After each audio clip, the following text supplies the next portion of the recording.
पति पत्नी का झगड़ा। रवि और सुषमा की शादी को 10 साल हो चुके थे। शुरुआत में उनका रिश्ता बहुत ही प्यार भरा था, लेकिन जैसे जैसे समय बीतता गया, छोटी छोटी बातों पर झगड़े होने लगे। दोनों के बीच कभी टीवी का रिमोट, कभी खाने का स्वाद, तो कभी रिश्तेदारों को लेकर बहस हो जाती। झगड़े की शुरुआत। एक दिन रविवार की सुबह थी। रवि आराम से सोफा पर बैठकर चाय पी रहा था और अखबार पढ़ रहा था। उधर सुषमा किचन में काम कर रही थी। तभी अचानक उसने रवि को आवाज लगाई।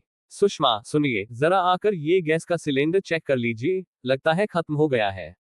रवि को अखबार पढ़ने में इतना मजा आ रहा था कि उसने बिना देखे ही जवाब दिया, अभी करता हूं, तुम ही देख लो ना। बस यही बात सुषमा को चुभ गई। वह गुस्से में किचन से बाहर आए और हाथ में बेलन पकड़े बोली, तुमसे घर का कोई काम तो होता नहीं, सारा दिन बस आराम ही करना है। रवि, जो अभी तक शांत बैठा था, झुंझला गया। अरे मैं क्या सारा दिन बस काम ही करता रहूं? तुमने मुझे नौकर समझ रखा है क्या?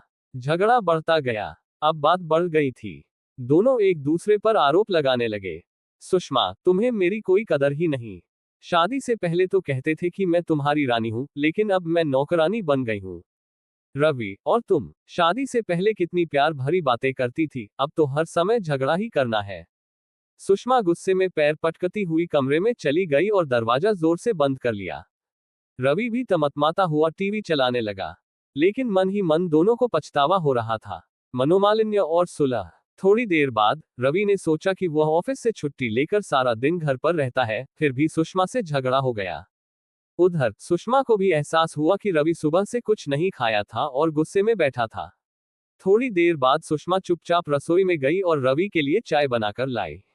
सुषमा, धीमी आवाज में, लो चाय पी लो। रवि ने मुस्कुराते हुए चाय ली और कहा, तुम्हारा गुस्सा शांत हुआ। सुषमा, तुम्हें पता है, मैं गुस्सा जल्दी कर लेती हूँ, लेकिन उससे भी जल्दी पिघल जाती हूँ।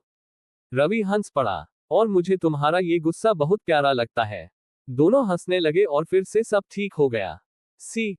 पति पत्नी के रिश्ते में झगड़े होते रहते हैं, लेकिन अगर प्यार और समझदारी हो, तो कोई भी गलतफहमी ज्यादा देर तक टिक नहीं सकती। रिश्तों को बचाने के लिए अहम नहीं